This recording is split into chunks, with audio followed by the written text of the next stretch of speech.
Submarino, né? Submarino dos bilionários, né? O Titan, né? Então, quando teve o acidente lá e tudo, eu até procurei, mas foi super requisitado, né? Eu tava até contando para ele antes. Foi no dia que aconteceu, me ligaram lá do Inteligência, lá do Vilela, do nosso amigo Vilela, e me chamaram para ir lá. Eu falei, cara, eu tenho pouca informação, porque um fato acabou de acontecer, né? Eu tenho alguma intuição, talvez, algum palpite, né? E acabou rendendo um papo de 3 horas, que foi muito além do próprio Titan, né? Claro. Mas eu sei que recentemente fizeram um grande inquérito, né? Muito bem conduzido, eu acho, porque foi longo, ouviu muita gente. E eu estava contando para o Júnior que o que mais me impressionou do que eu vi da conclusão do inquérito, na verdade, não foi a conclusão em si, e sim um dos vídeos que eles mostraram, feitos lá embaixo, me surpreendeu, porque, para mim, ele tinha implodido de uma tal forma que não sobraria nada, nenhuma partícula, tá? E... sobrou uns pedação, né? Exatamente. O que me impressionou foi que um dos pedaços era maior do que essa mesa aqui, inclusive. Isso me surpreendeu muito, porque eu não esperava que eles fossem encontrar nenhum sinal físico do submarino, né? Isso me fez rever o conceito, na verdade, da intensidade da implosão. Mas é claro que eles tiveram uma morte fulminante, né? E eu... desde o começo eu falei que eu achava que tinha acontecido ainda na descida. Não chegaram nem até o objetivo deles.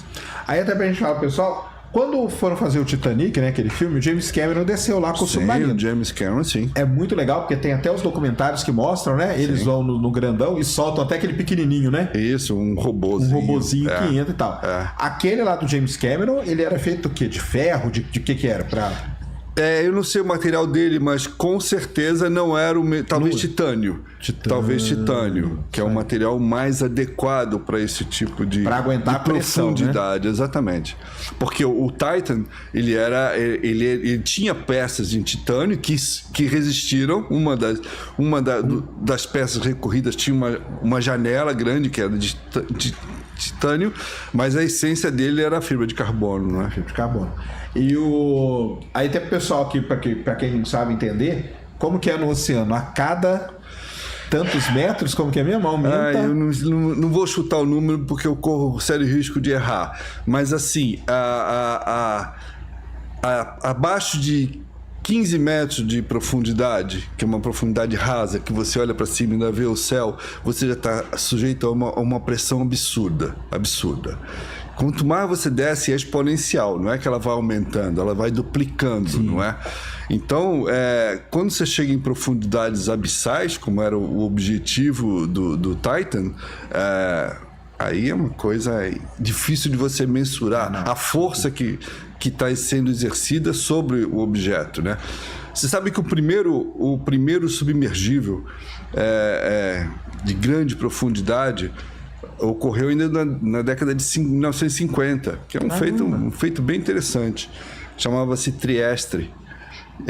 E ele desceu nas Fossas Marianas, que é o ponto mais profundo da Terra. Do planeta, né?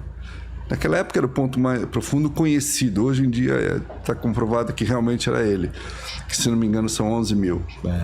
E ele desceu, foi um feito, um marco histórico. Só que a diferença é que o Trieste, primeiro que era um submergível científico, né? O objetivo era descer até o ponto mais profundo. Mas a grande diferença é que, por uma questão de segurança, como eles não tinham muita noção do que poderia acontecer, o Trieste só tinha uma janelinha, né? Uma escotilha, que era do tamanho de uma moeda. Era isso aqui. Caramba! Era isso aqui. Tá? Porque eles sabiam que aquilo era um ponto vulnerável da estrutura do submergível. Entendi. Enquanto que o Titan tinha uma janela de quase 1 metro. Né? Porque o objetivo do Titan era turismo. Então, quem descia queria ver. Não é? Exato. Então essa é a grande diferença entre um experimento que foi feito em 1950 com toda a cautela e foi bem sucedido, né? com o caso do Titan. Porém, outros submergíveis desceram no Titanic. Isso que eu ia saber. Tem um histórico de submersíveis que descem lá. Sim.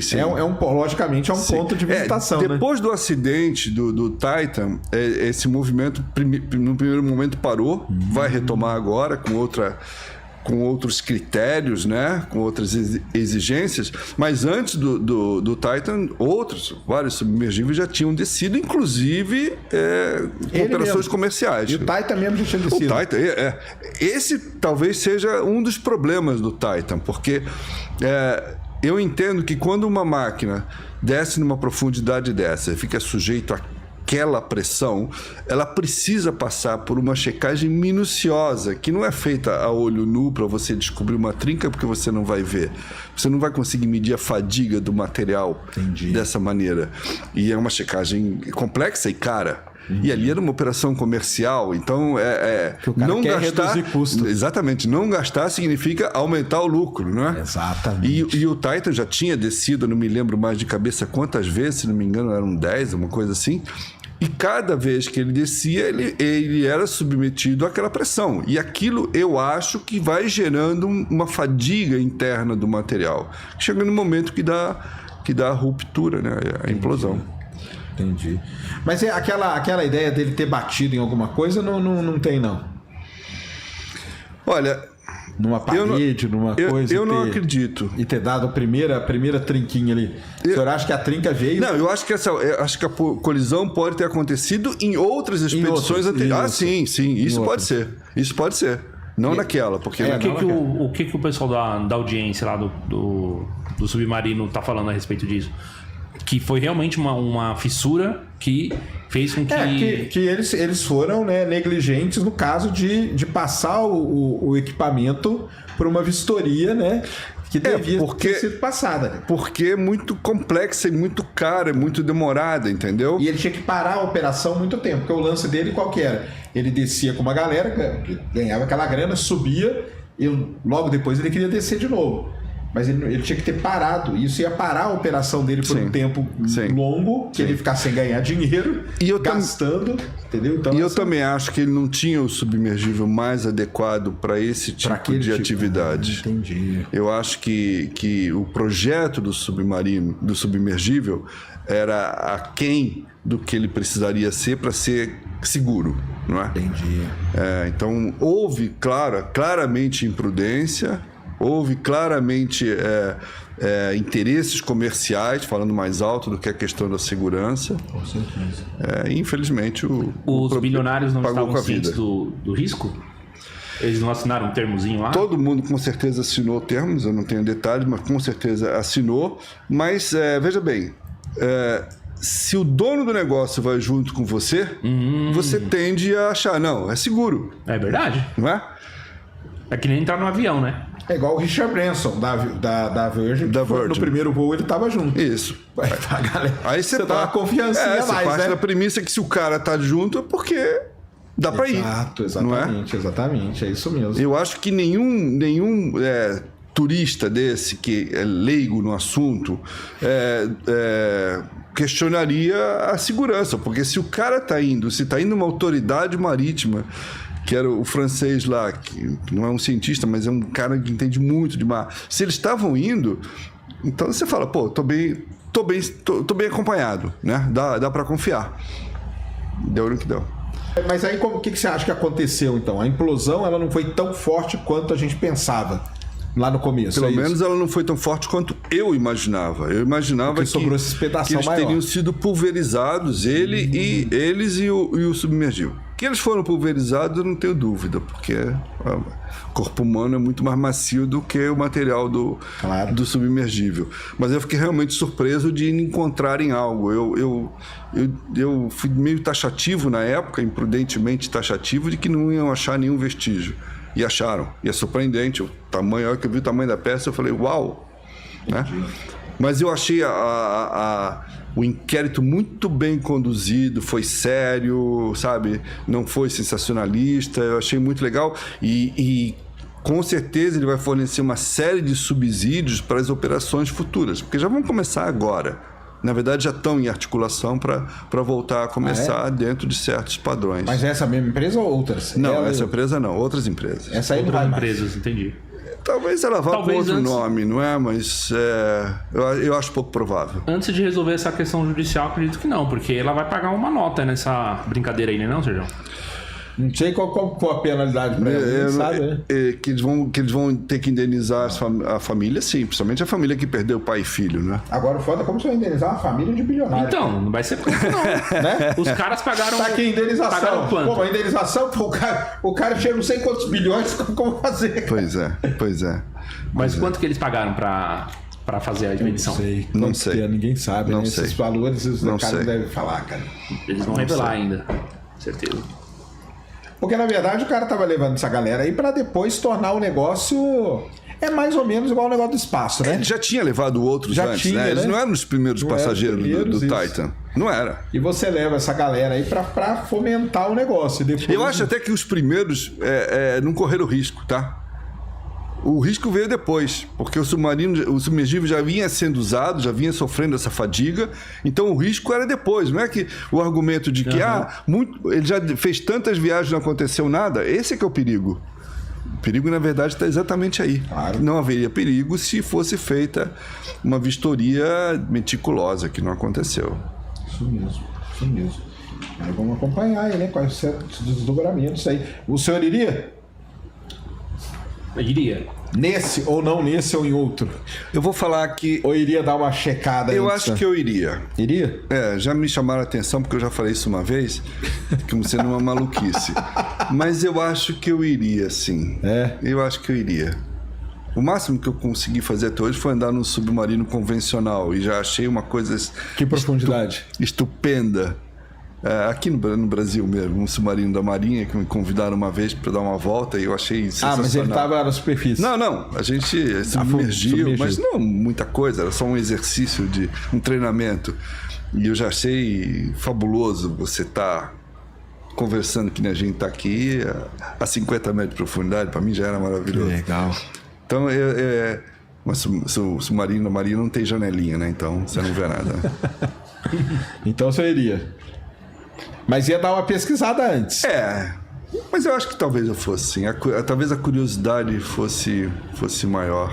Porque uma coisa que me impressionou muito, quando o Vitor Vescovo, por exemplo, desceu na Fossa das Marianas, ele deu uma entrevista muito legal e perguntaram para ele o que mais chamou a atenção dele lá na profundidade. Ele falou, o silêncio.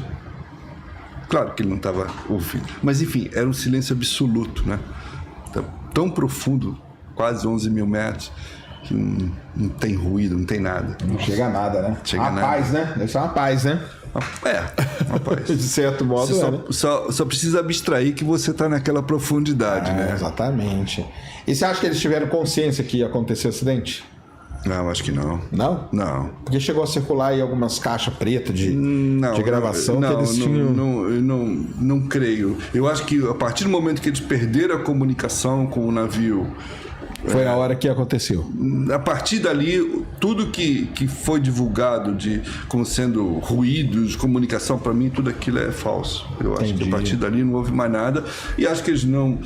Talvez o único lado positivo, vamos dizer, da tragédia, é que eu acho que eles não sentiram a morte. Porque ela foi fulminante, né? E no caso aí fica igual a aviação. Tudo isso aí vira protocolo para não ter mais, né? É a ideia, né? Esse é o legado, né? O único legado seria isso, né? Você já tem vários casos assim, de submarinos convencionais, né? Que sofrem acidentes, implosões e tudo mais. O resultado é sempre o mesmo, né? Não sobra ninguém.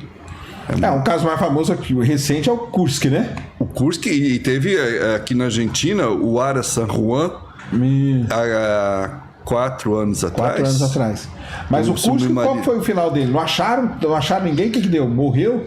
Morreram todos. Morreu todos, né? E o Kursk, na verdade, foi uma total irresponsabilidade da União Soviética na época, porque eles negaram ajuda. Eles diziam, não, a gente tá sob controle, a gente vai resolver. O mundo inteiro ofereceu ajuda, porque a situação dos 100 e poucos tripulantes era aflitiva, né? Imagina, parado lá no fundo, nuclear o submarino. Todo mundo ofereceu ajuda e a União Soviética negou. E deu no que deu. Caramba, que pesado.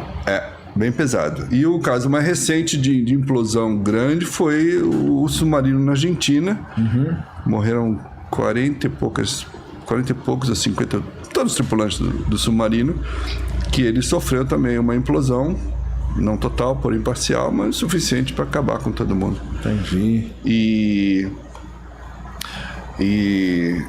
teve um outro caso também, há uns 3, 4 anos atrás, mais ou menos na mesma época do San Juan, teve um caso na Indonésia, de um submarino da Marinha da Indonésia, que ele sofreu, ele estava fazendo um exercício de treinamento perto de Bali, entre Bali e Lombok, passa um canal muito profundo.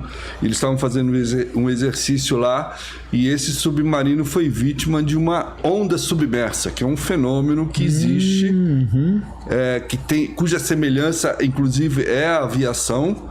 É a turbulência na atmosfera, né? Exatamente. A turbulência embaixo, né? E a onda submersa causou o desastre do submarino. Morreram todos. O submarino era uma região o solo, a topografia submarina era muito irregular, então a corrente da onda submarina gerava um movimento assim que pegava o submarino e deixava ele incontrolável. Caramba! E morreram todos também. Caramba. Tragédia no mar, resumindo, sempre morrem todos. Não. Assim, não. Pelo menos não. Em submarino é um pouco mais letal, né? Mas tem casos de sobrevivência, claro. Já houve vários resgates de submarinistas dentro do submarino, desde que ele não esteja a uma profundidade muito absurda e que a nave esteja intacta, é possível resgatar as pessoas lá de dentro, já aconteceu vários casos. Os outros tipos de acidentes, aí você tem uma maior proporção sempre que pode resultar em morte, mas você tem N casos que tem um final feliz. Os livros que eu escrevo não tem só tragédia, tem bastante, porque tem histórias, né? Elas fazem parte, né, desse meio, né? O mar é uma coisa muito poderosa, a gente não tem muita noção da força que o mar tem em todos os aspectos, tá? Uma onda de 1 metro derruba paredes, assim, fácil, por exemplo.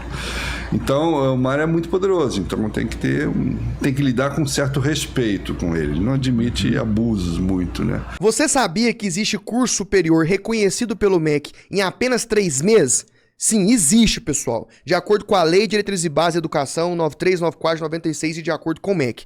Basta ter nível médio completo, que você consegue fazer o curso superior sequencial de gestão em segurança pública e privada. E com ele, você pode prestar qualquer concurso público que exija nível superior completo em qualquer área, sem exigir graduação ou diploma. Concurso de polícia militar, polícia civil de alguns estados, polícia penal, bombeiro militar, guarda municipal, concurso de prefeitura, técnico administrativo, qualquer concurso. Ficou curioso? Tá achando que é golpe? Não tá acreditando? Clica aqui abaixo agora e sabe mais que eu vou te explicar.